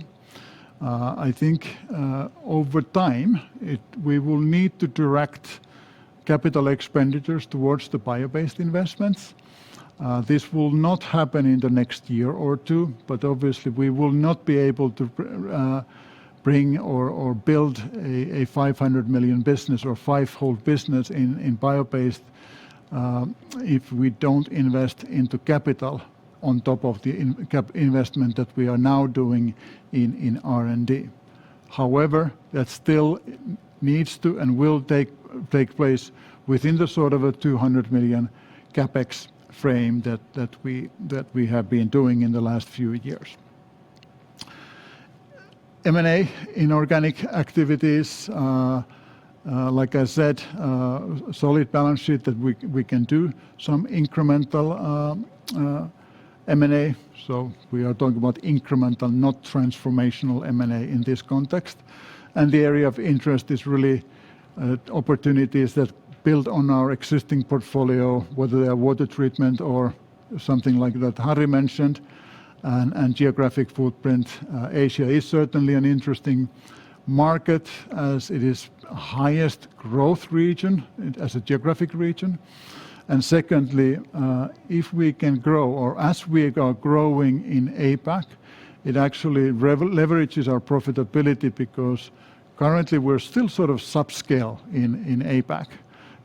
It's roughly between 200 and 250 million business there, and we have the infrastructure to build or carry a much larger business. So obviously there is a benefit of leveraging that scale in APAC. Dividend policy. So we have had this 53 € dividend. We had it 8 years in a row. And last spring, and eventually in our AGM, this increase was approved to 0.56. So it was paid in 2 instances. At the time, the board did not review the policy itself. But now, as a part of the strategy that is more and the capital allocation principles, the board reviewed the dividend policy as well. And again, I think it's a sort of a demonstration of our solid foundation that even with this sort of a capital allocation dilemma of how do you invest in growth, and we see lots of growth opportunities, or do you provide returns to shareholders, we can continue both of these and actually feel comfortable enough that with this sort of a conflict that we can communicate a policy that is over time increase such dividend.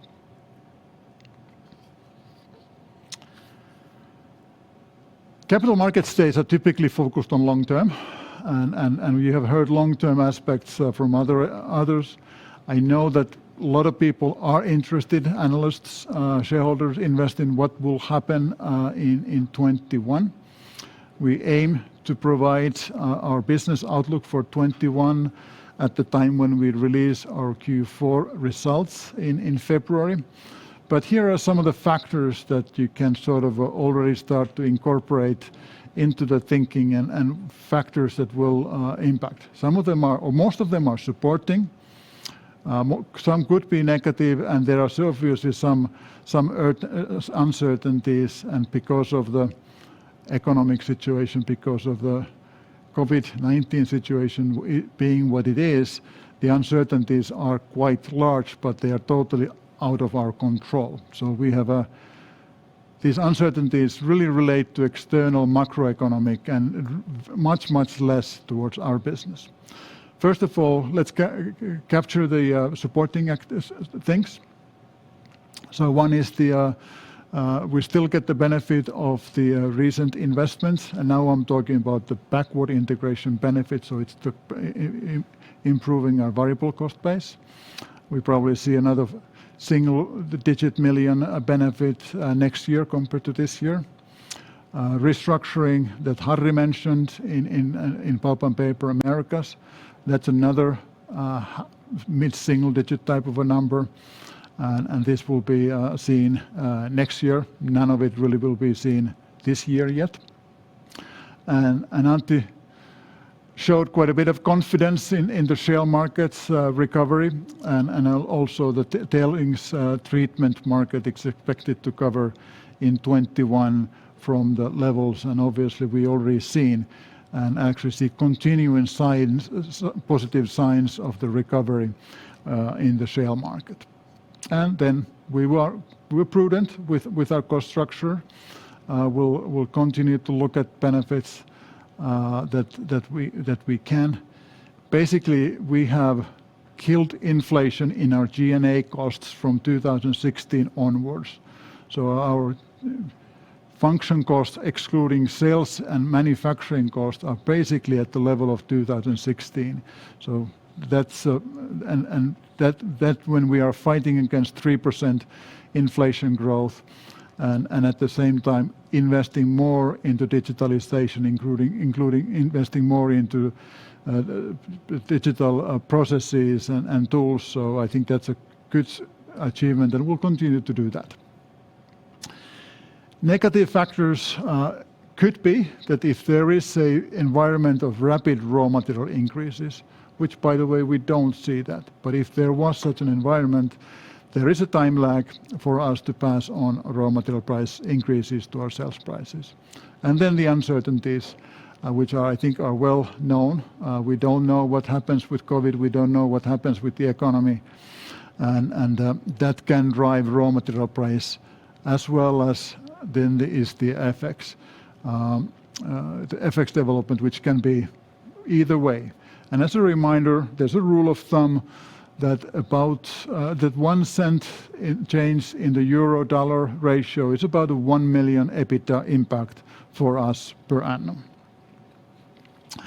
I'll conclude quickly with the investment highlights. So we have been able to improve profitability, so that I would call that a strong profitability improvement track record, attractive dividend, and now increased focus on sustainability. Always been sustainable operations, but now more on bio-based products. With that, I'll finish. That's my prepared remarks, and we are ready to move to Q&A.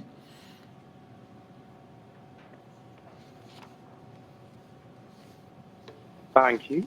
If you wish to ask an audio question, you may do so by pressing 01 on your telephone keypad. If you wish to withdraw your question, you may do so by pressing 02 to cancel. Once again, it's 01 on your telephone keypad if you wish to ask an audio question. There'll be a brief pause whilst we wait for questions to be ready.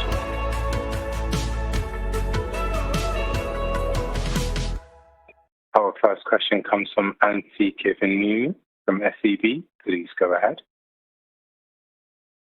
Yeah, hi guys, it's Antti from SEB. Thanks for the great presentation. I have 3 questions, so three themes, so I could take them one by one if that's okay for you.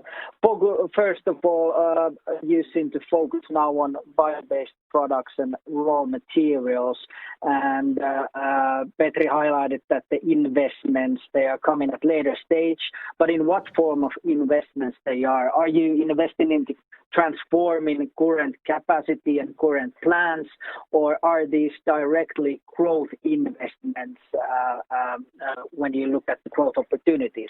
That's the first question. Okay, so there are 2 sort of types of things. There are dropping raw materials that are bio-based that we can use in our current assets, even without modification or with small modification. And those we are doing most. Harri mentioned the sunflower ASA, which has been historically fossil-based 100%, and now there's several tens of percentage of bio-based in there, and that's drop-in. So that's one thing. But then when we get to more advanced feedstocks of biomaterials and biomolecules, we probably need some new type of assets. And there it can be through partnering also that we do it, because one of our advantage is to some of the players in the market is that we have a very good supply chain to our water and pulp and paper industries, and that cannot be easily replicated. So can be some joint investments with some partners, or then investments by ourselves. Okay, thanks. And on the 500 million sales target by 2030, how much, in your views, related to Saifen and polymers business, and how much potentially other new solutions that perhaps not yet are in your portfolio? There are many kinds of polymers with different type of use cases. the oil and gas polymers, the pulp and paper retention type of polymers, the water treatment polymers, the barrier type of things, and strength things, and so on. So it's mostly the bio-based will be in the products that contain carbon, and we convert that fossil carbon that there is today, we convert that mostly to bio-based carbon. So pretty much the same applications, but also the customers are bringing new needs.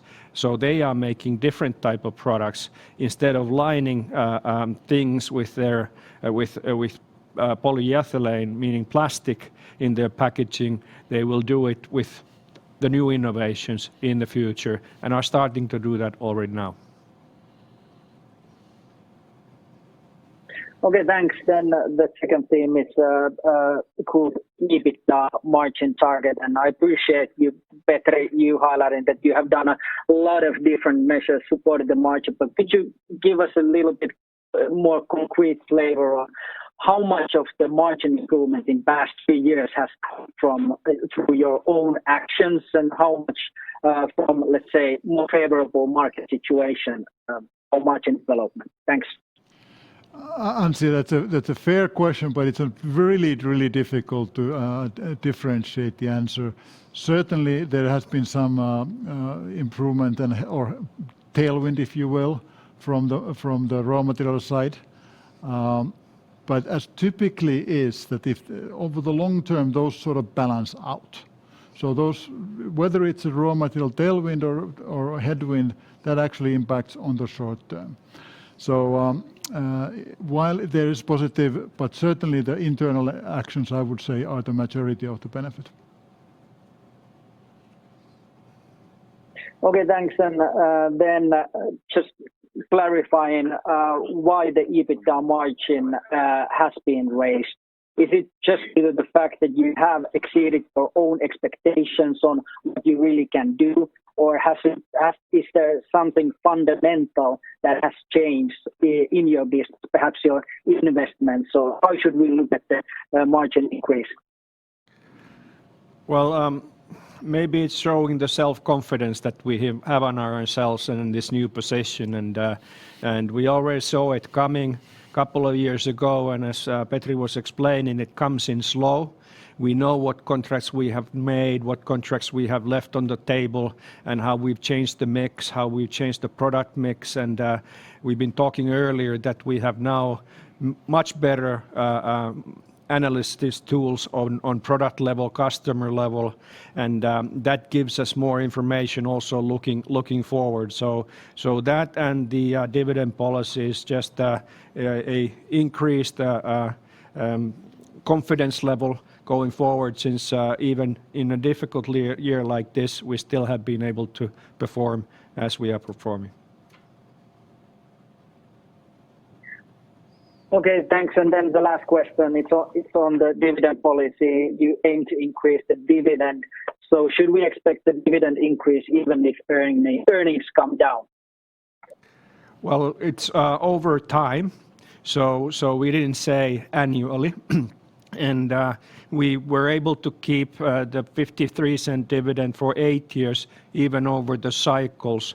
So maybe that shows our track record. It's over time, but not increase every year necessarily. So let's see how things go and how our potential investments develop. But it's still going from historic flat to over time growing. Okay, thanks. That's all from me. Thank you. Just as a quick reminder, if you wish to ask an audio question, it's 01 on your telephone keypad. Once again, it's 01 on your telephone keypad if you wish to ask an audio question. The line questions. We have a number of questions coming from online, so I would propose we take a few from here that I will read out aloud. Quite a number of questions, and if we start with the high-level questions, this probably ought to be for you. So if we start with a very high-level question, so what are the differentiating factors in general for Kemira compared to our competitors? Well, our portfolio is full. Not all of our competitors play For instance, in pulp and paper, in the pulp cycle, some are in pulp only and some are in the packaging board and printing and writing. So we are benefiting from the both value chains. If you also think of the printing and writing going down, which is foreseeable, that's away from the recycled paper also. So that is a benefit also to the pulp side. Also, we serve very strong pulp makers around the world. So not the 450 pulp mills that use bleaching roughly around the world. We use about 50. We serve about 50, 60, and that's how we've been growing in that area. Also, our know-how and global presence. There's only a few players in the pulp and paper side that are global players. They're regional players or local players. So that's the other thing is credibility. If you think of food packaging, human contact packaging, tissue and hygiene thing, they get from us what we say they get from us. And that starts to get really higher and higher, and we can solve their problems. By the way, during COVID, we are doing it remotely via digital tools and systems. So a number of things, and this year especially a really proven delivery track record. So not miss the delivery, not let the customers be in trouble, because that's their planned stoppers if we miss deliveries. On the water side, we're undisputedly number one in EMEA and North America. So there is just our critical mass. We're number one, and there really isn't number two or three. The size class is so different, and we have again not only polymers, but we have the inorganic coagulants and then some specialties on top of that. So puts us in a different place. If we continue with this topic of differentiation, so the next question is, how can we differentiate from competition when it comes to growth in bio-based offering, and whether our target of 500 million euro revenue by 2030 is in line what we're seeing with our peers? Well, I think we're already well positioned, and because of our technological background, our polymer know-how, and being able to adapt those like we've seen in the oil and gas applications, and developing other ways. So I think we are well positioned from a differentiation and point of view. Also as a market leader in some areas and the market leader in some other areas, the customers will always call us, and we get a place at the meeting table. And continuing with this bio-based product, so it was mentioned in the presentation that customers are willing to pay a certain premium for these products. So can we provide some kind of can we quantify somehow how big this premium is, and whether we expect where will this go from here in the future? Well, obviously I don't talk about pricing at this point, but I think the premium word is something that needs to be, and then it's a case-by-case thing. Depends also on the performance, and the illusion has always been up till now that the bio-based products do not perform as well as the fossil-based or synthetic-based products, and we've shown already to ourselves in some products, especially that we can meet the performance of those products or even exceed, and that's the next step of having better and more sustainable technology on the market. Good, and continuing from the online questions here, now these will be more financial related questions for Petri, and if we start with M&A. So what kind of headroom does Kemira have for M&A, and what kind of targets are we looking at? So is it small acquisitions or potentially a big one? Okay. I mentioned that we're primarily looking at incremental M&A. And if you look at our balance sheet and look at our financial ratios, leverage-wise, which is typically used as a ratio, we're roughly 2 times levered or a little below that.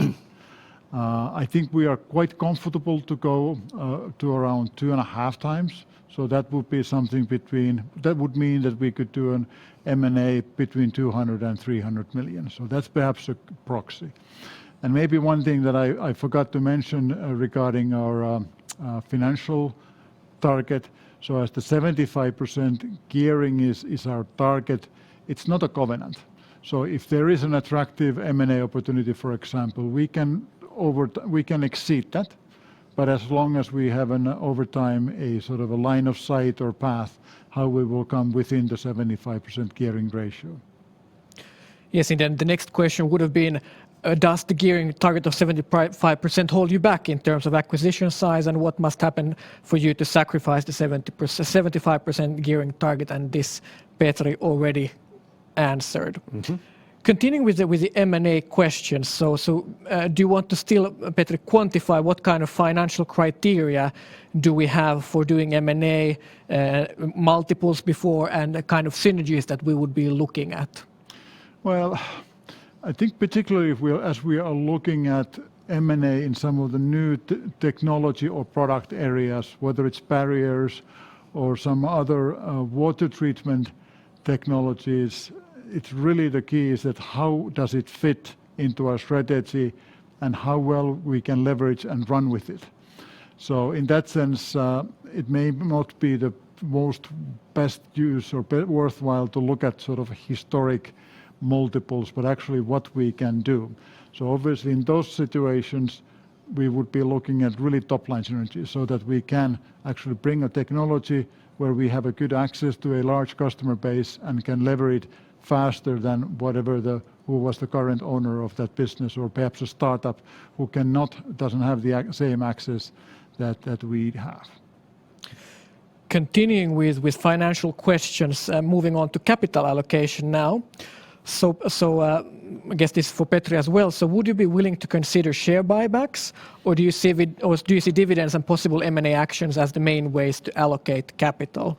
Well, I would say never to anything, but our board has been typically looking at dividends as a way of rewarding shareholders, so has not really considered buybacks, and I would say that we would perhaps even benefit of having more liquidity than less. So in that sense, qualitative no to buybacks. Then a question regarding CapEx. So are possible acquisitions included at 200 million CapEx from this excludes acquisitions, right, Petri? Yes. Yes. Good. We have still a number of questions online, so it will likely be that we'll go beyond the 4 o'clock that I mentioned previously, but we'll still take these questions online, and we'll turn on to the audio line still at the end if there are further questions from the telephone line. But moving on to sort of margin-related questions, if we start with raw materials, so what is our best guess at this point now for raw material inflation in 2021? I would say flat to a small increase, but really nothing major, and that's for the basket. I mean, our basket has about 50 raw materials in it, and you understand we have to weight them on revenues and so on. But flat to small increase, nothing dramatic seen at the moment, and then FX plays also into that equation. But yeah, that's the answer. And continuing with profitability-related questions, there are quite a few forward-looking questions. Petri or Jari answered to the extent that we can. So going to oil and gas first. So how do we see potential profitability of the business in 2022 if shale starts to recover back to 2019 levels? Do we see same margins as in 2019 or lower? Okay, it just depends how the market works. But as Antti explained, we have a brand new world-class asset coming online next year, and then 22 it would be fully ramped up, and if we can really utilize that, I should think that we are in a competitive position. Also, for product portfolio is sort of really good. Our premium products are well liked in the marketplace, and they also enjoy a premium. Whether it's on a 19 level, a bit lower or a bit higher, hard to estimate, but somewhere in that region. Continuing with future margin-related questions now in water treatment. So what are our expectations for margins in 2021 compared to this year? Of course, we don't give guidance on margins for next year, but maybe some comments on the drivers behind. Well, as Antti explained, the demand is quite steady, and on the municipal side, we're in a good position.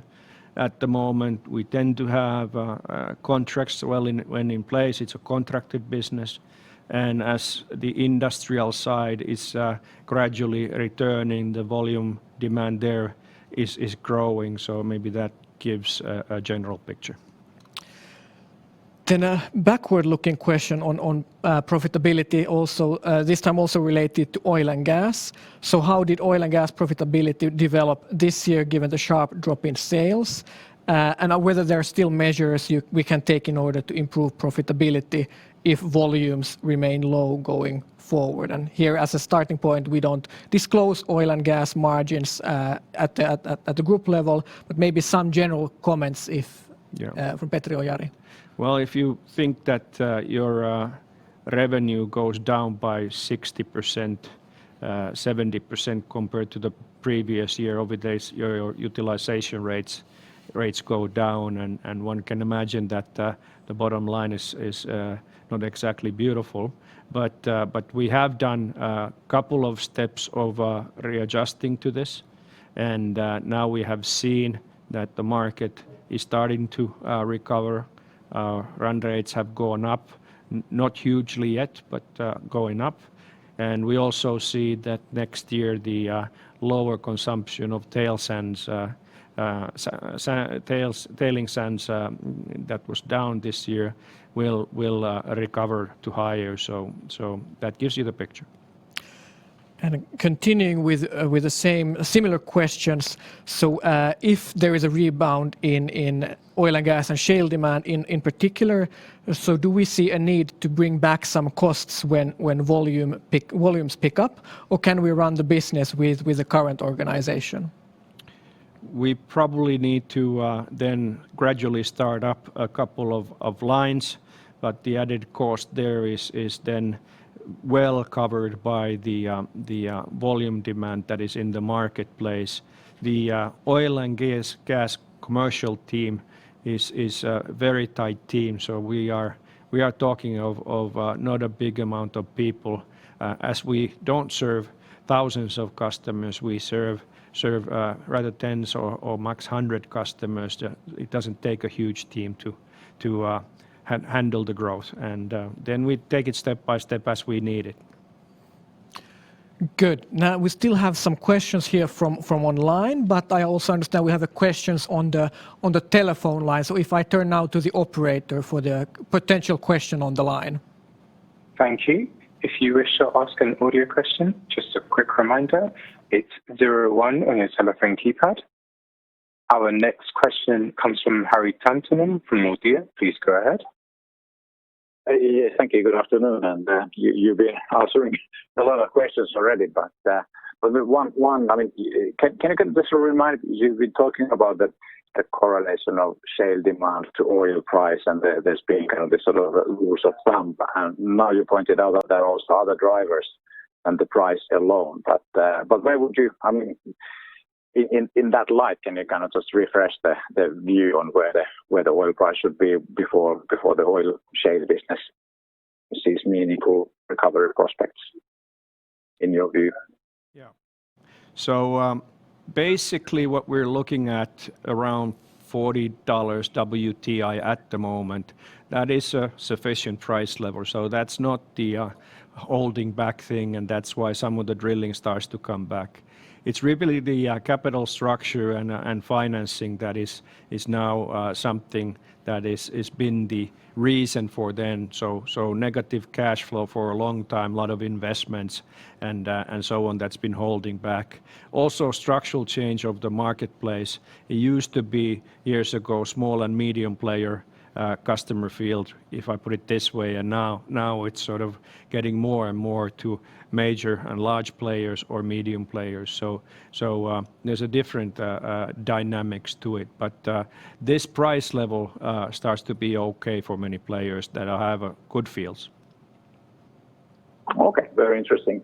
And another quick one on it's a bit sort of, but if you kind of describe your business environment, that during the year in the spring there was a sort of unexpected shock to demand. Then we had economies opening up, and now people are worried about the second wave in the pandemic and how that what that impact might be on the business. But what do you see in your sort of order patterns or demand picture? Is the second wave or what we are seeing now in the current lockdown, is it somehow different from what we saw in Q2? Ari, I didn't hear. Did you say for a segment or for the whole group? Well, I mean, it's a very broad question. I mean, what you choose to pinpoint there for the group or the kind of notable changes, what you're seeing now compared to the spring. Yeah. So spring, it was just so much uncertainty in many areas, even operational sort of security that's the visibility was there. There was risk of not getting raw materials, that logistics wouldn't work, customer industries would have been put or shut down and so on. And none of that happened in our case. So I think we have quite solid customer sort of segments like the municipal water side that had really no effect, and it's in strong position. Oil and gas is slowly recovering, and the packaging board tissue, also driven by pulp, has been quite resilient. So even if there are further sort of COVID-related complications, I'm pretty confident that there won't be a major shock from these type of things. Okay, thank you very much. Are there further questions on the audio line? There appears to be no further questions at this very moment in time. Then we'll continue with a couple of questions still from online. One question, a specific question for Petri on Petri's presentation. So Petri, could you still elaborate what did you mean with the 50 million euro savings you discussed on your third slide when we talked about the fundamental changes to the company? So with that 50 million, I was sort of adding up 3 bullet points. The first one was the 15 million savings that we combined from 3 business segments to 2. That was about 15 million. About 20 million we got with the Boost program. Again, started I think 2017, but really the benefit came in 2018 and 19. And the third part of it is the backward integration benefit that we are receiving from the recent investments, meaning the Chinese investments, the Botlek Netherlands investments, and also now with the benefit that we are getting, the backward integration benefit that we are getting with our Mobile, Alabama investments. Though combining those 3 investments, the backward integration element is something between 20 and 30 million. And those I combined as a 50 million. Then importantly, then those investments have capacity that we can, extra capacity that helps us grow or serve the growing market. And maybe I can follow on that one. So obviously some of them are part of the run rate already last year and this year, but that was a demonstration from Petri of the self-help things that we have done over time, whether in cost base, whether in efficiencies, or the backward integration goes into lower variable cost because we're not buying from outside, we're making ourselves. Good. There are still a couple of questions online, some specific R&D questions for Matthew, but we will get back to these questions personally with you due to lack of time. But I'll now take the final question as a general question. So how do we see our R&D spend going forward? So do we see a need to increase our R&D spend in the future based on the need, based on sort of the focus on bio-based products?